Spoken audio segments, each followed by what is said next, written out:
Vale. Bueno, disculpas por estos pequeños problemas técnicos y continuaré con la presentación que había empezado.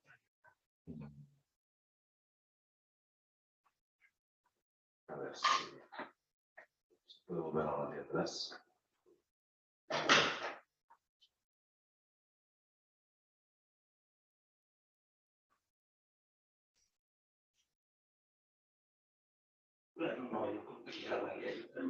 Sí. Bueno, en principio el mapa anterior que se veía los volcanes, pues más o menos tanto potencialmente activos como históricamente activos en el mundo, era para ilustrar que hay muchos territorios volcánicos y además muchos de estos pues son parques naturales, reservas naturales, espacios naturales protegidos, etcétera, etcétera. Y bueno, los volcanes suelen generar suelos ricos, en los cuales hay una elevada biodiversidad, también agrícolamente son muy productivos si el clima acompaña, y por eso tradicionalmente, históricamente, se han establecido pues, sociedades humanas en torno de los volcanes, a pesar del riesgo que esto conlleva, pero tienen más beneficios y tienen una elevada biodiversidad. Pero me voy a centrar en el tema que a veces se olvida, que es el tema de la geodiversidad y patrimonio geológico. Previamente voy a aclarar los dos términos, así rápidamente. Geodiversidad pues, es todos los elementos geológicos que tiene un espacio, un territorio, como por ejemplo aquí hay un esquema, pues pueden ser las unidades hidroestratigráficas, minerales, fósiles, geomorfología y paisaje, elementos tectónicos y estructurales, hidrogeológicos, incluso podría entrar los peligros geológicos dentro de la geodiversidad como proceso geológico. Esto formaría parte pues, de la geodiversidad. Pues el patrimonio geológico ya es diferente porque no todos estos elementos forman parte del patrimonio geológico, sino que tienen que tener alguna característica en especial o por su representatividad, es decir, porque tiene unos valores científicos muy importantes. A lo mejor se ha definido pues, a través de un lugar concreto, se ha hecho una tesis doctoral, se ha definido una formación de rocas, por su estética, también podría ser considerado patrimonio geológico, a lo mejor no tiene mucho interés científico, pero estéticamente en el paisaje es relevante. Por su uso frecuentación, a veces son lugares muy visitados, aunque científicamente no tengan interés, también puede ser considerado patrimonio geológico. Por su historia, porque históricamente pues a lo mejor ha habido algunos hechos históricos en unas rocas, no sé, determinadas, y también podríamos platicar o discutir si es patrimonio geológico. Y finalmente, si es intangible espiritual. Por ejemplo, aquí pongo ejemplo en Australia, la roca que hay en el centro, que es un valor espiritual. En nuestra tierra, el macizo de Montserrat, donde hay la Virgen, la Moreneta y todo eso, que es un macizo, unas montañas que seguramente también tienen interés científico y son representativas, pero tienen un elevado interés espiritual que puede formar parte también del patrimonio geológico. ¿De acuerdo? Abajo ilustra pues la foto del campo volcánico de la Garrocha donde trabajo yo, y en el cual pues geodiversidad sería todos los elementos que veis en la foto a nivel geológico, que si el cráter, que si los conos volcánicos, que si las fallas, que si las rocas eocénicas de ese macizo que se ve como alargado, esa sierra. Pero a nivel de patrimonio geológico solo tenemos contemplado los volcanes, a nivel de patrimonio geológico. O sea, lo que serían las formaciones eocénicas, que también comenté rápidamente, no entraría como patrimonio geológico. Esto rápidamente también, para que forma parte de mi trabajo, es que la geodiversidad pues, se empieza a relacionar con los servicios ecosistémicos de la sociedad. O sea, esos de provisionamiento, en lo cual pueden ser tanto minerales, agua, etcétera, de regulación, también culturales. Bueno, en un territorio concreto ya puedes relacionar las unidades de geodiversidad o los elementos de geodiversidad con estos servicios ecosistémicos que necesita la sociedad y los cuales pues se tiene que buscar la sostenibilidad. Bueno, ahora ya entro dentro de mi laboratorio los últimos 20 años, que es el campo volcánico de la Garrocha. Bueno, como veis aquí, pues hay unos volcanes, es una zona humanizada, con volcanes que están en la ciudad. Aquí vemos lo que es el volcán de la Garrinada, el del Montsacopa, Montolivet. Aquí hay otro volcán, que es el de l'Isidret. Aquí hay otro que es el Visarocas, etc. La ciudad de Olot, tiene unos 40.000 habitantes. Bueno, pues es un entorno ideal para ver cómo más de 20 años de manejo sobre el patrimonio geológico, pues se ha generado algún tipo de impacto positivo en la sociedad, etcétera, etcétera. Antes nos situamos a nivel de contexto geodinámico, pues que el número 5, estos son las fallas del Rift europeo, en el cual pues generan, cada mancha roja son áreas volcánicas, cada mancha roja. Van desde Alborán, incluso algunos los relacionan ya con Canarias, pero irían desde Marruecos, el mar de Alborán, pasando por lo que sería el este de la península ibérica, centro de Francia, la fosa del Rin, Chequia, en la zona de Praga, y bueno, estos serían, y si os fijáis, no solo la Garrocha es parque natural, sino que hay como 9 de estos volcanes que están protegidos. O sea, que ya son áreas protegidas, por lo que comentaba antes, que normalmente los volcanes generan paisajes y generan pues diversidad biológica en el cual, más allá del patrimonio geológico que tienen, que son áreas protegidas. Ahora ya salto las rocas que tenemos debajo de los volcanes, que son rocas sedimentarias eocénicas. Esto sería el contexto paleogeográfico que se ha dibujado, en el cual pues, se ve este golfo que venía del Cantábrico, este es el Atlántico, este es el mar Cantábrico, y nosotros ahí en la Garrocha estamos en una zona de costa. Fruto de esta zona de costa, prefiero pasar pues ahí debajo de los volcanes, y esto lo explico porque es un factor importante por el patrimonio geológico que tenemos en la zona, pues tienes, fruto de regresiones y transgresiones marinas, pues diversidad de unidades y de formaciones de roca eocénica. Tienes desde medio continental, calcáreas, margas, o sea, y te cambian y la potencia varía de 50 a 100 metros, pero te varía bastante las formaciones al ser una zona de costa. No tienes centenares de metros de una misma formación de areniscas, a lo mejor, sino bueno, que tienes bastante alternancia.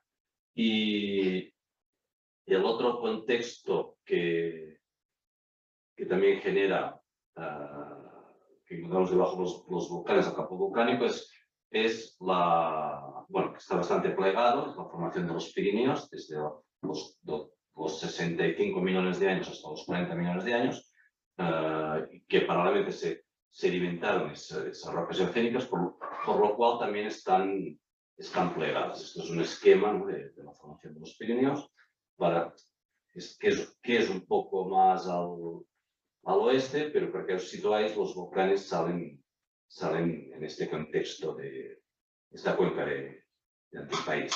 Y estos serían los Pirineos, con los granitos del Pérmico, bueno, y lo veis serían las rocas, normalmente son del campo monozovícico y algunas del silúrico. Bueno, esto sería el contexto geológico. Y aquí tenemos ya una parte de los volcanes, en total hay unos 50 volcanes monogenéticos en este campo volcánico, recientes, desde los últimos 600.000 años, más o menos, tenemos contemplado la actividad. Pero el volcán es más antiguo, como podréis ver. Pero bueno, tenemos aquí el cráter del Santa Margarita, que es un mar, el cono de escorias del volcán del Croscat. Aquí tenéis esta sierra, que es de roca eocénica. Son conglomerados del Eoceno, de unos 28 millones de años, más o menos, que están plegados y fallados. Y esto sería pues ya un mapa geológico de la zona, así resumido, que es interesante poderlo ver. ¿Se ve, no, la flecha? Sí, aquí en pantalla.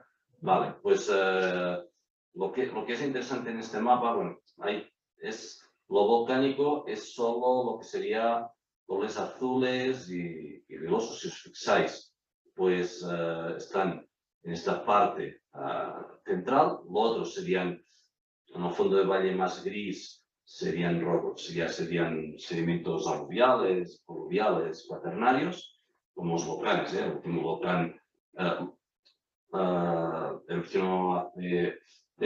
tenemos edades de 8.000 años, pero aún no, de unas cenizas atrapadas en un lago, porque no hemos podido aún asignarlo a qué cono de escorias. Pero bueno, son 8.000 años, o sea que un organismo bastante reciente probablemente a estos depósitos aluviales. Y el otro, ya sé, en todas las montañas del entorno, pues ya podéis ver todo lo que sería el sustrato que hay debajo de los volcánicos, y que veis que hay muchos colores, son diferentes formaciones eocénicas de sedimentos, de calcáreas, areniscas,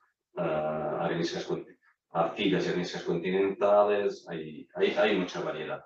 Pero lo importante de aquí, y ya es como una de las conclusiones, que ya me adelanto, es que en realidad, aunque La Garrocha no sea una isla volcánica, sí que puede compartir ciertos aspectos, al menos en suelos, incluso en tema de agua, con una isla, porque en realidad es una isla de material volcánico en medio de roca eocénica, sedimentaria. O sea, ya tiene la función, porque la roca volcánica es muy diferente a la eocénica, y eso genera, pues, desde los acuíferos, que son diferentes, genera suelos también más ricos y diferentes, y al final, pues, bueno, se tiene que manejar el territorio de forma sostenible, porque no vas a encontrar suelos volcánicos fuera de este campo volcánico, o sea, y no es muy extenso.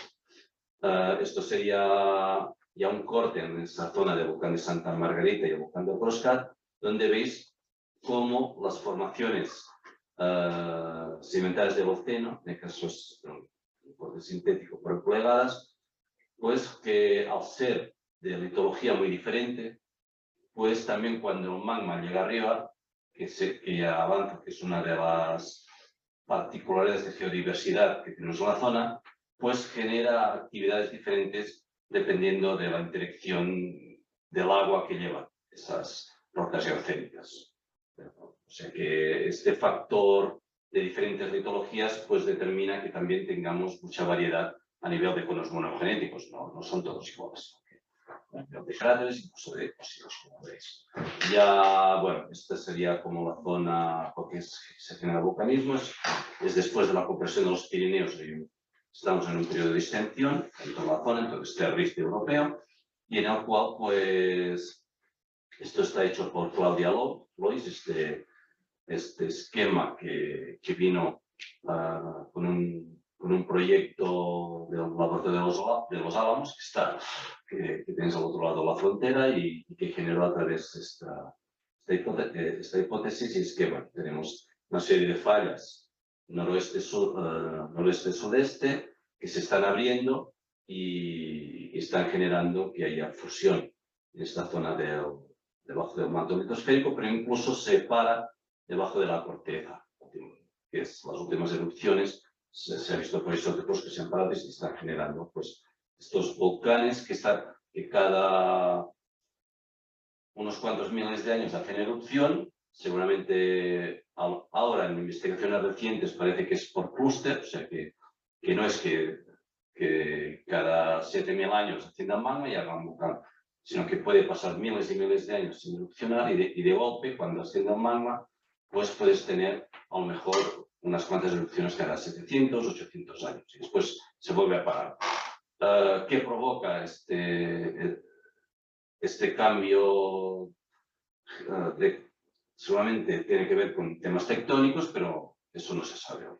Pero bueno, si voy situando el factor, aquí me sirve para comentar que estas manchas lilas de aquí es la zona del campo volcánico de la Garrocha, que es fruto de mi trabajo, pero que el volcanismo ya empezó hace 15 millones de años en la zona. Ya durante el Mioceno, pues ya empezó a haber volcanes en la zona, lo que pasa es que están muy erosionados o incluso tapados por el efecto de rift y de fosas que hacen pues, sedimentos posteriores taparte todo este vulcanismo de esta zona que tenemos de 7, 10 millones de años, 5, 2 millones de años, etc. ¿no? Pero bueno, que viene de lejos y que en realidad se ve como una progresión este-oeste a nivel de funcionamiento de estos volcanes. Bueno, esta sería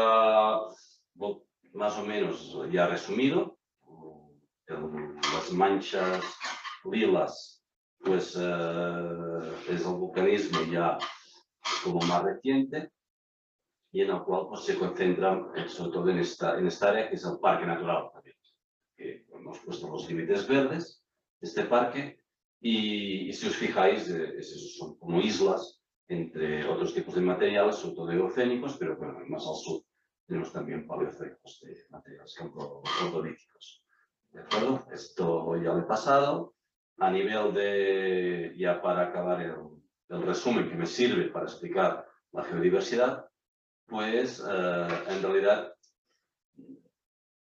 son muy básicos, son sobre todo basaltos. Bueno, estos serían diferentes análisis en lavas del Croscat, pues que se han ido situando en este sector, ¿no? Entre basaltos, basanitas, bueno, que son magmas muy básicos.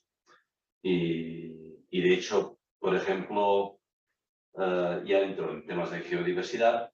Si agarramos la geodiversidad desde un punto de vista químico, pues no tiene geodiversidad este campo volcánico. O sea, las lavas, los magmas, pues son muy parecidos todos.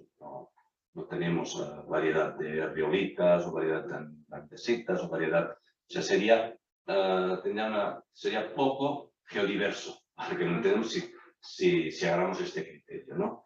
Pero bueno, lo que sí que tiene una elevada geodiversidad es en depósitos volcánicos. Depósitos volcánicos que básicamente van interaccionando lo que sería efusivos, tromboliano y depósitos freatomagmáticos. ¿De acuerdo? Que serían estas tres imágenes. Aquí sí que ya como se ve, sí, hemos hecho como una clasificación de diferentes tipos de depósitos y encontramos 12. O sea, esto ya sería hablar de geodiversidad, es decir, 12 tipos de depósitos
Ahora.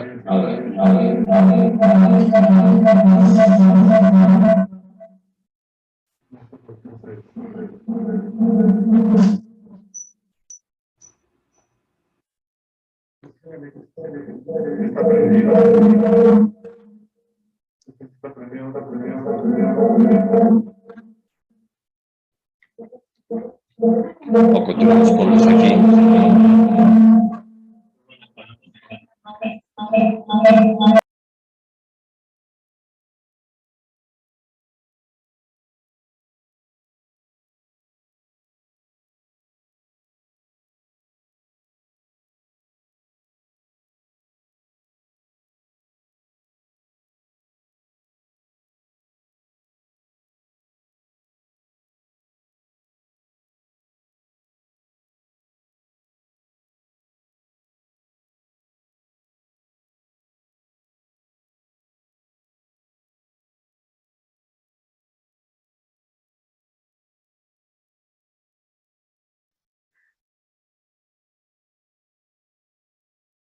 Aquí creo que simbolito, pero creo que ya está. Vale, perfecto. Lo que no me pasa, bueno, nos hemos quedado en un mapa de geodiversidad, no me pasa ahora la diapositiva.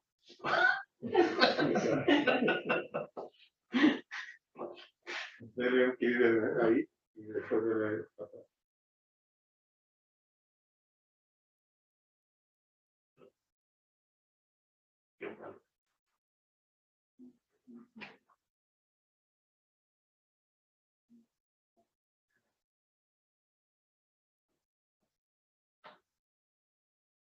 Ahora, perfecto. Bueno, estos serían los pasos rápidos, son diferentes depósitos que tenemos en la zona, desde el más espectacular, pues, el volcán de Costa, que una antigua cantera adecuada como geoturismo, pues se puede ver lo que sea un cono de escorias por dentro, las diferentes unidades, pero también tenemos flujos piroplásticos, brechas, coladas de lava, hay diferentes, como aquí también morfologías, que eso no nos gusta tanto a nivel de geoviversidad porque también es baja a nivel de morfología. Pero bueno, hay ese cono de escorio, cráteres tipo mar, coladas de lava con prismas, etc.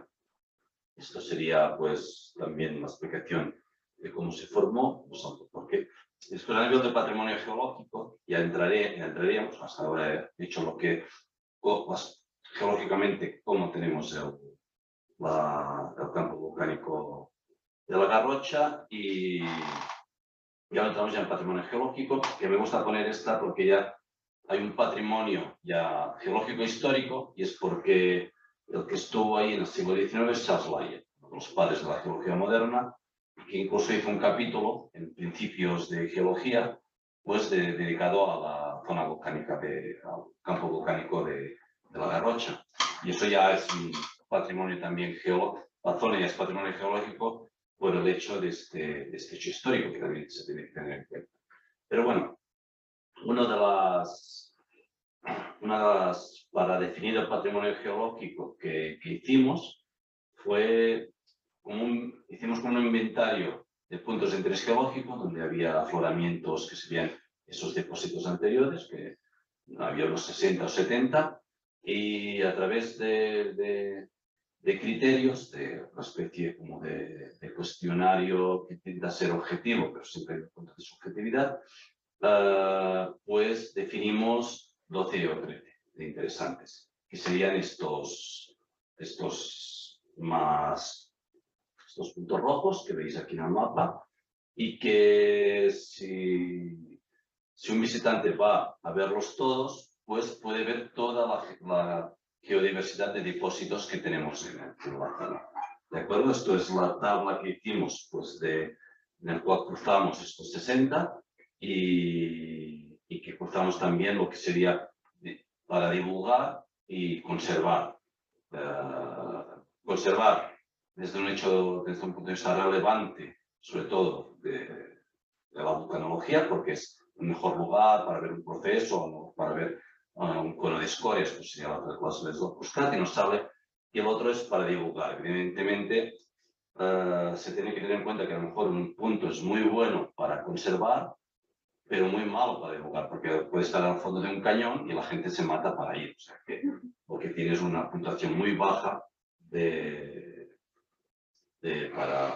y nos dio esos puntos rojos en el mapa, son este cuadrante de aquí, que se consideró ideal para un manejo. Porque el otro factor también es que a lo mejor tienes 60 puntos de interés geológico, pero tenemos que ser realistas y a nivel de presupuestos pues son limitados, de tal forma que no puedes todos. Y esto te ayuda también, este tipo de metodologías te ayudan a seleccionar cuál vas a dedicar esfuerzos para el manejo de estos puntos de interés geológico.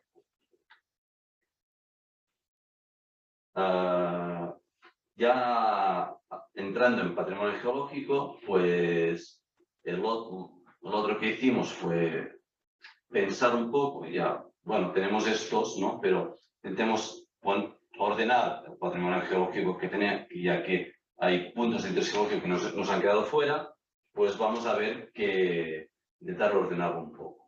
Y esto está, bueno, la idea, aunque es adaptada de unos investigadores del INME, el Instituto Geológico y Minero de España, pero bueno, yo creo que es interesante porque lo que haces es intentar poner el patrimonio geológico de una zona desde un punto de vista de relevancia, que sería el eje que veis, de local, regional y global, y el tamaño también, que también es interesante, ¿no? Y un poco, en principio, en ese campo volcánico no hay ninguno de relevancia global, es decir, internacional, que lo que son claros es cuando te dan ese clavo de oro, la Comisión de Estratigrafía, que lo pones directamente en la formación, ¿no? Normalmente es en tema de sedimentario. El tema de volcánico, a lo mejor se tendría que crear una comisión internacional de volcanismo para que definan qué depósitos son los mejores lugares para visitarlos y Brita, etcétera. Pero bueno, lo que sí que discutimos y al final concluimos es que a nivel global es la diversidad de depósitos relacionados con volcanismo monogenético y sobre todo con freatomagmatismo que tenemos en la zona. Esa elevada diversidad pues, no es un punto concreto, pero sí la suma de muchos puntos de interés geológico nos da una relevancia internacional para visitar la zona. Y bueno, después ya la regional sí. La regional, pues en este caso nos tenemos que basar en un inventario del gobierno de Cataluña, porque en España pues las competencias para la conservación del medio ambiente y la geología entra dentro del medio ambiente, pues son de cada autonomía. O sea, porque el Estado español no tiene competencias medioambientales, tiene que incorporar el inventario de cada autonomía, en este caso. O sea que no hay un inventario español de patrimonio geológico, sino que es la suma de todos los autonómicos. Y bueno, aquí hay, si os fijáis, muchos puntos que están dentro de este inventario que se tiene aquí del patrimonio geológico del Estado español. Y finalmente el local yo creo que forma parte de mi especialidad, y es que ya no entré ni en global ni en regional, y es ese patrimonio que municipios o comunidades pues consideran que es importante a nivel de patrimonio geológico, pero que no están ni catalogados por ningún gobierno regional, ni Estado, ni comunidad internacional. Y ahí tenemos muchos, a veces bancos de materiales que se han abandonado, que están en un ayuntamiento y que se puede pues trabajar. Pero aquí también entraría a lo mejor parques naturales que se han declarado por temas de biodiversidad, pero que también tienen interés geológico y que generan su inventario. es posible que cuando generen su inventario solo 1 o 2 puntos puedan tener relevancia regional, pero tienen otros muchos puntos que se tienen que poner como relevancia local. Bueno, es una herramienta que hemos hecho para aclararnos. Estos serían diferentes elementos de patrimonio geológico que tenemos en la zona, desde enclaves de piroxenita, que muchos investigadores vienen a buscar, que salen un volcán de roca negra, pero bueno, también unos como montículos encima de las lavas, que son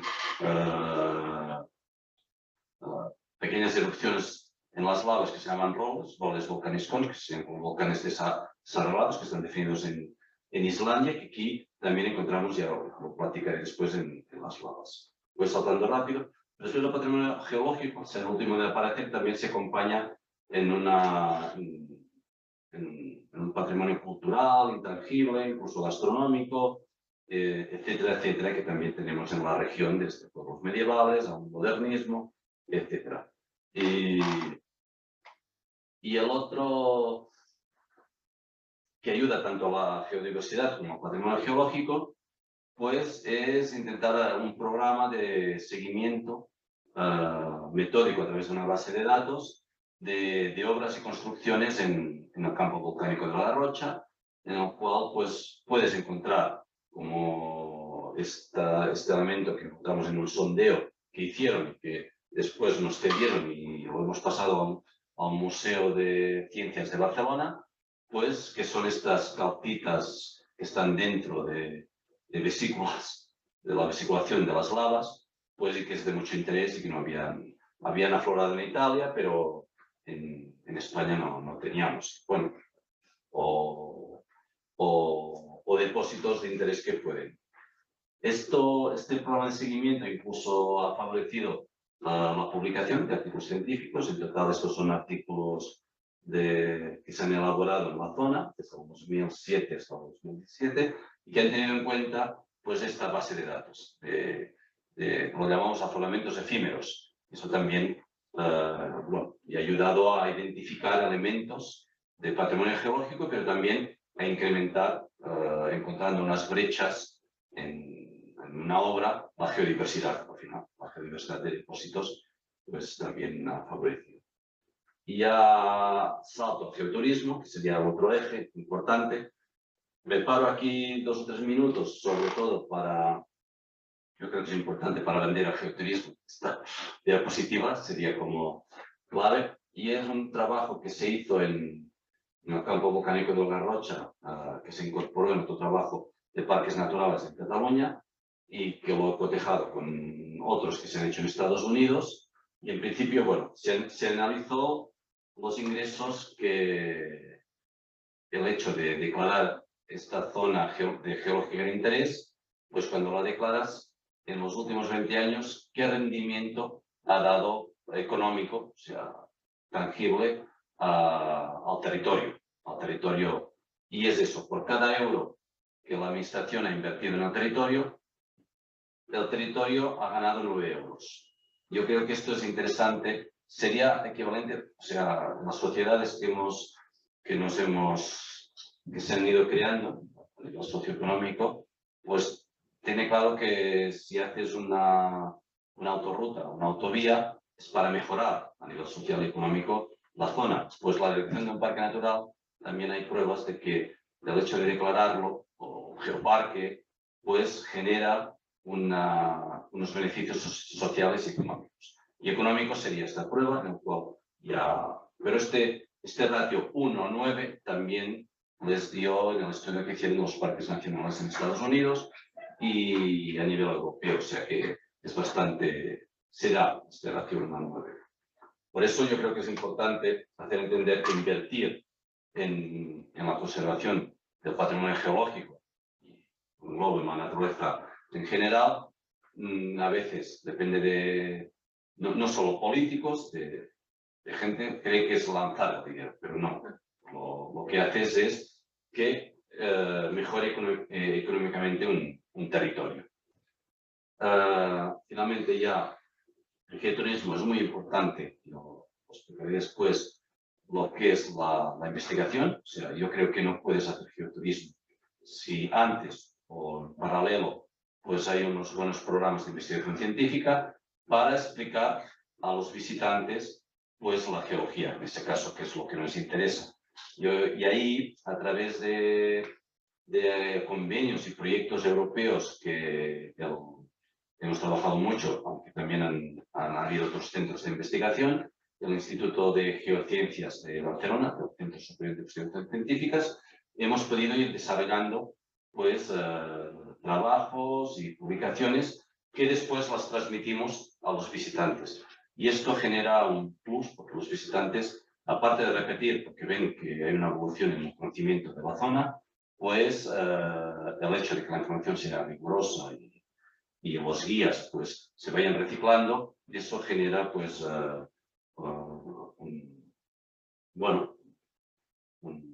un prestigio, yo diría, de geoturismo que genera. Y bueno, y pongo este dibujo porque sea como un resumen, ¿no? Al final también no es ahí colgar el paper que haces, sino que es que eso lo tienes que saber transmitir al visitante.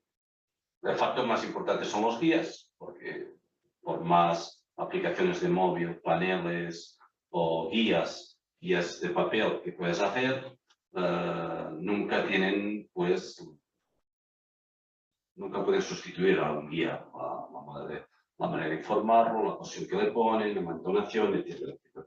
Es importante la función de guías, pero también se los tiene que ayudar en imágenes. En este caso, hemos estado trabajando mucho en ilustración científica y cómo poder, esto sería la secuencia eruptiva del volcán de Coscat Santa Marita, que es fisural, la cual empezó con una actividad tirando a freato magmática, que es la abertura de este cráter. Esto es una actividad fisural, típica de este volcanismo monogenético, una actividad estromboliana violenta y finalmente unas lavas que también iban apareciendo, pero bueno, esto sería la erupción de La Palma, que es casi igual. O sea, el volcán que apareció ahora en España, el volcán de La Palma, pues es muy parecido al volcán de Coscat, y sí que el volcán de Coscat tiene alguna fase más explosiva, pero bueno, pero coincide bastante en fases y bueno, se lo puede acompañar ahora con imágenes de erupciones naturales. Esto se generan unos paneles para que la gente pueda interpretar los diferentes puntos de interés geológico. Bueno, esto también un apunto, normalmente está vinculado a los puntos de interés geológico en senderos, no muy grandes, de 20 minutos, media hora andando, una hora ida y vuelta, y son importantes los senderos. Son importantes de no llegar con el coche y tener el punto ahí. Yo soy partidario que, con el hecho de que la gente tenga que andar un poco, pues esto puede hacer contactar con la zona, etcétera, y si es con guía mejor. Y se le puede platicar después temas, aparte de la geología, acompañar con temas de fauna, vegetación, temas de sociedad, como es la sociedad de ahí, y temas de gastronomía. O sea, si además en la zona se come bien, yo creo que es casi un factor de éxito. Investigación, senderos y comer bien. Esto sería como claves del éxito y buenos guías. Pero también hay vulnerabilidades que es que se erosionan. O sea, los materiales volcánicos que tenemos ahí, sobre todo los piroclásticos, pues de caída son vulnerables, y esto, por ejemplo, es erosión directa de los visitantes al volcán. Y esto también, bueno, se tiene que ir. Estamos ahora queremos hacer un programa de manejo de cómo evitar estas erosiones o incluso la vegetación. O sea, una de las conclusiones del trabajo, de mi trabajo, es que los cambios socioeconómicos ocurridos en los 80, en los cuales se empezó a perder el pequeño campesinado, pues ha generado también pérdida de patrimonio geológico. ¿Y qué tiene que ver? Y es que estamos en una zona que el bosque invade los cultivos, y ese mosaico agroforestal que teníamos ayudaba a ver muy bien los cráteres, incluso afloramientos de interés geológico, y cuando el campesino abandona y solo quedan pocos, el bosque lo que hace es taparlo todo. Y eso provoca. De tal forma, una de mis conclusiones es que el patrimonio geológico pues, y esto también llegaron los que gestionan el patrimonio natural de la biodiversidad, es que no solo se puede manejar desde el medio ambiente, sino que afecta a todas las políticas sectoriales. Es decir, el patrimonio geológico tendría que platicar con otras políticas culturales, pero también agrícolas, etcétera, etcétera. Y bueno, y lo importante también, les voy a dar un ejemplo, que es ciencia ciudadana y programas de educación ambiental para la población local. Y en este caso funciona bastante bien el que sería el inventario de robles volcanicons, lo llamamos esos pequeños montículos encima de las lavas, que aquí ya se ven. O sea, tenéis el Proscat y sus lavas, ¿vale? Este es el volcán de Santa Margarita, que comentamos antes, y es como estos granos que salen, que es producto de la interacción de la lava con una zona de humedales, sobre todo, bueno, poco profundos, pero sí que hay turba y sedimentos, que es lo que encontré, pero bueno, esto se hizo a través de vecinos y escuelas, y funcionó bastante bien, porque hay muchos, 250 inventaríamos, que no sabíamos cuántos teníamos. Son esas manchas así, esos son diferentes lavas, y bueno, y junto trabajamos, y la relación entre expertos científicos y los vecinos y las escuelas, pues generó todo un material y aprendimos conjuntamente. En principio este es el ambiente en el cual fluyeron las lavas y generaron estos montículos. Se tiene que tener en cuenta que las lavas estas que hablamos son de hace unos 10.000 años, 13.000 años, incluso 17.000 años, y estamos en unos máximos glaciares. Es decir, que el clima en la zona, eso también a la gente le gusta porque la Tierra es dinámica, el clima en la zona es más parecido al norte del Reino Unido, Escocia, para ponerlo, o incluso alguna parte de Islandia que no del Mediterráneo que nos toca, porque había como 4 grados menos de media que lo actual. Y bueno, esta es la evolución. A partir de ahí, conjuntamente con un ilustrador científico, pues hicimos eso sería la zona de humedales, la lava, qué pasa, después el peso de la lava afecta interacciona y generan estas pequeñas erupciones encima. Y bueno, incluso hay escuelas que las han apadrinado, algunos que tienen al lado de la escuela, y cada año van a visitarlas, estudiarlas, etc. Bueno, esto sería uno de estos pequeños. ¿Por qué no se habían estudiado hasta ahora? Inventariado, porque en realidad, y esto formaría parte a lo mejor de ese patrimonio geológico local, y es que a nivel internacional tampoco tiene importancia. O sea, ir a estudiar eso para sacar un paper a nivel para la vulcanología internacional no tiene interés, pero sí que tiene interés para los locales y es importante generar estos programas junto con expertos. Y bueno, esto sería un poco un resumen, yo creo que del geoturismo y que sería a veces los paneles interpretativos, los senderos, las exhibiciones que decís aquí, pues se ven, ¿no? Tú entras y se ve, pero detrás, eso sí, como ese iceberg, es importante y es una de las conclusiones que he llegado ahí, que haya un trabajo científico de expertos detrás, o sea, que haya información científica que avale pues, y que los paneles saquen, que haya como participación de la ciudadanía, eso ya que pueda participar, de la educación ambiental, la participación de la comunidad, y al final es como una mejora del manejo del territorio. Y ya voy acabando, en principio, ya me quedan creo que 2 o 3, y es que la conclusión principal de mi trabajo sobre geodiversidad y patrimonio geológico en la Garrocha es que, bueno, en principio, que si hablamos incluso de este término que está de moda de resiliencia, muchas veces se olvidan lo que es la GEA, la parte del sustrato, ¿no?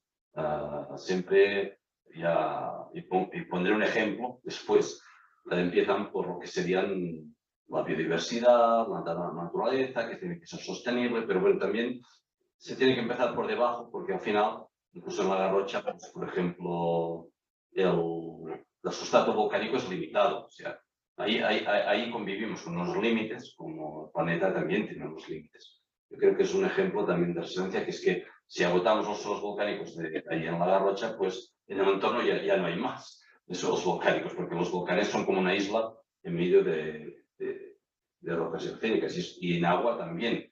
Los 50.000 habitantes que viven en la zona, pues toda el agua viene de acuífero, del acuífero fluvio volcánico. O sea, ese acuífero fluvio volcánico se tiene que cuidar, porque es que si se contamina o se agota, no tenemos más posibilidades de agua. Sí que hay mucha agua ahí, pero eso no quiere decir que no lo cuidemos. Pues bueno, estos límites claros que te puede generar pues, la geología, que a veces se pueden visualizar a través del patrimonio geológico, pues está claro que se tiene que tener en cuenta previamente, como incluso peligro geológico, etc. Después, encima, tienes que los sistemas naturales, que si en ese caso ahí hay una elevada biodiversidad. Yo creo que de flora hay como 1.500 especies diferentes, al ser suelo volcánico entre sedimentario, que genera especies diferentes, más un clima, microclimas, producto también del vulcanismo, pues genera una elevada biodiversidad. Este efecto pues genera pues una historia y cultura con unos valores, ¿no? Que incluso son propios del lugar, y al final es un paisaje, que sea como el indicador del paisaje. El paisaje, ahí hay un observatorio del paisaje que colaboramos, que habla del carácter del paisaje. Y este hecho, los volcanes, la roca volcánica, etcétera, pues hacen que la suma de las cosas generen un paisaje con un carácter. Y esto yo creo que se transforma y hay muchos movimientos, pero el tema, no es que ha salido ahora, está en catalán, pero bueno, lo traduzco, que es el Fem Garrotxa, que intenta cómo buscar a través de la participación ciudadana la resiliencia en la zona, en esta zona volcánica, ¿de acuerdo? Con estos límites tan claros que la geología pues marca. Y este sería como el ejemplo que quiero poner. Ahí está muy de moda en España y en Europa, que son los ODS, que se llaman los Objetivos de Desarrollo Sostenible que ha marcado la ONU, ¿no? Para el 2030, y en el cual siempre ves como un panel, no sé si los habéis visto, pero ves como un panel. Aquí hubo un centro de investigación que dijo, no es un panel, sino que es como un árbol de Navidad, ¿no? En el cual se tiene que tener en cuenta que sin la base no puede haber lo de arriba. En este caso, puso la base la parte de la biosfera, de la biodiversidad, de los ecosistemas marinos, etcétera. Arriba el tema de la sociedad, ¿no? Buena gobernanza, y este en medio es la gobernanza.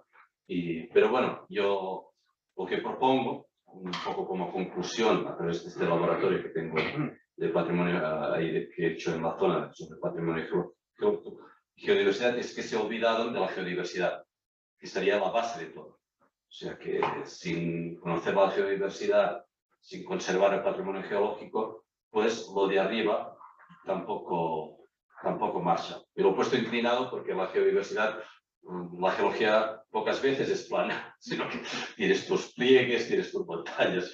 Bueno, nada, es una pequeña broma que he puesto aquí de la geodiversidad, pero que se tenía que tener en cuenta la geodiversidad en la base, y esto, en este caso, es un ejemplo de que es a veces la gran olvidada es la que es necesaria.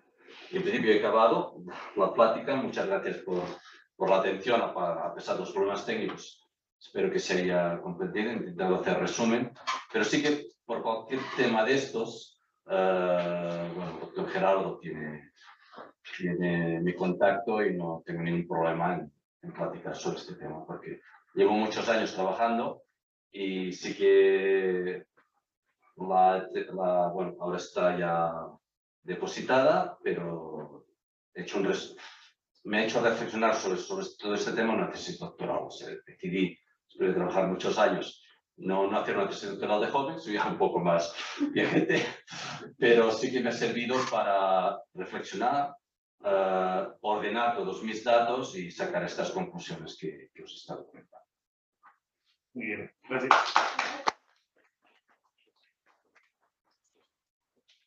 A ver, muchas gracias, Julian. Sí, también una disculpa por esos fallos técnicos, que no sé si nos suelen ocurrir, nos tocó la mala suerte, pero bueno, creo que se logró entender bastante bien. Y no sé si aquí alguien de los presentes y del público que está de manera virtual tienen preguntas, comentarios para Llorens. Adelante. ¿De aquí? Tú allá, tú, César, ¿tú no tienes nada? Bueno, pues yo sí tengo algún comentario. ¿No puedo preguntar? Sí, perdón, Berlín. Cuando mencionó la riqueza de los suelos, que se vuelven mucho más, bueno, en la cuestión agrícola, se vuelven un poco más fértiles, siempre he tenido esta duda. ¿Por qué en campos volcánicos las tierras se vuelven fértiles? ¿Qué elementos son los que las...? Bueno, es un tema... Los compañeros edafólogos en la zona, es un tema que tampoco es lo que controlo mucho, pero bueno, ahí sí que se ha visto que en el vulcanismo reciente pues se crean unos tipos de suelos que se llaman endosuelos.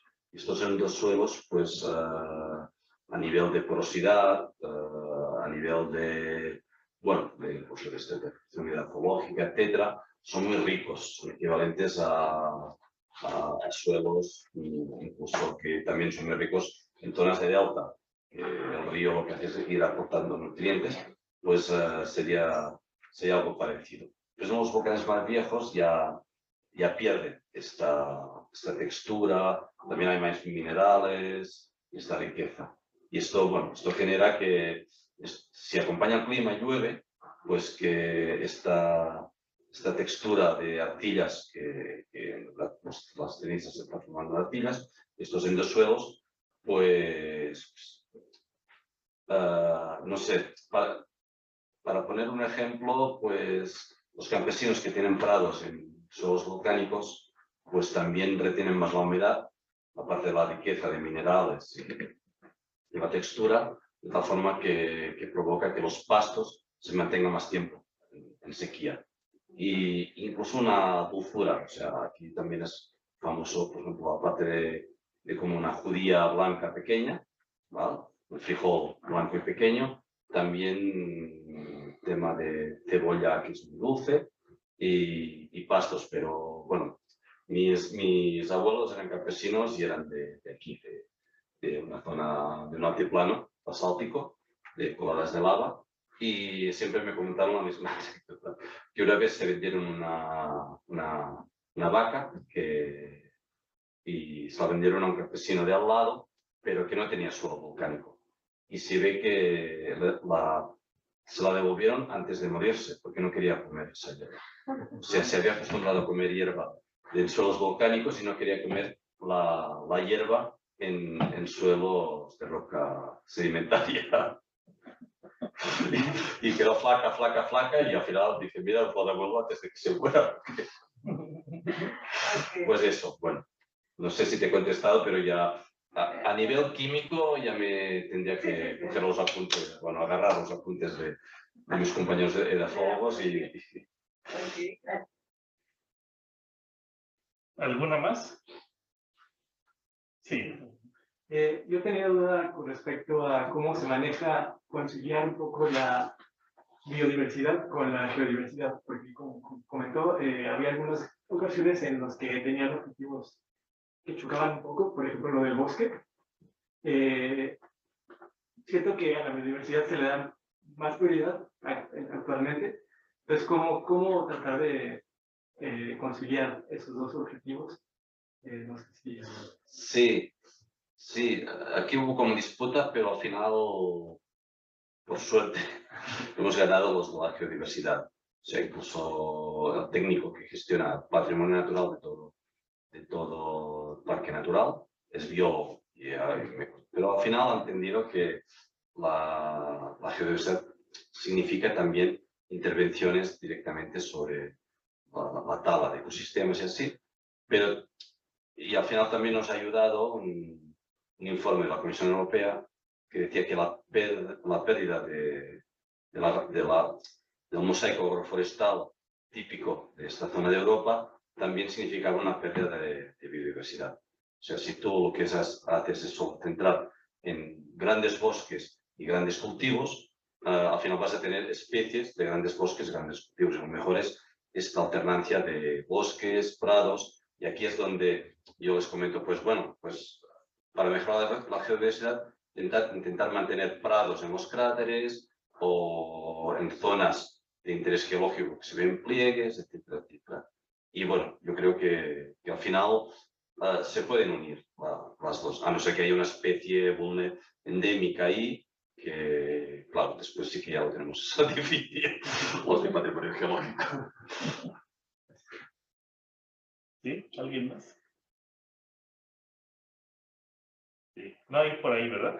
En el Víctor. Bueno, creo que ya no hay nadie, ¿no? No, sí están. Sí. Bueno, no, aquí yo conozco la Garrocha desde hace varios años y lo pongo como un ejemplo de zona bien manejada para el tema de geoturismo, para el tema de involucrar a los que viven ahí. El parque está prácticamente ahí en una ciudad que se llama Olot y conviven muy bien los del parque con los, al menos eso aparenta, ¿no? Tienen la señalética muy bien ahí puesta, todas las señales, todos los paneles, la sala de exhibición. Y bueno, a mí siempre me ha llamado la atención por qué no se han animado a proponer un geoparque de estos UNESCO. O sea, a lo mejor no necesitan el sello de UNESCO, ¿no? Pero ¿cuál sería una explicación de por qué no se han animado a poner un geoparque mundial UNESCO ahí? Hubo la apuesta, o sea, bueno, para empezar, el Parque Natural no puede proponer un geoparque porque por la filosofía de los geoparques tiene que venir desde los ayuntamientos, o sea, desde la propuesta la candidatura tiene que venir desde los ayuntamientos y no desde el gobierno, que en este caso el Parque Natural representa al gobierno de la Generalitat.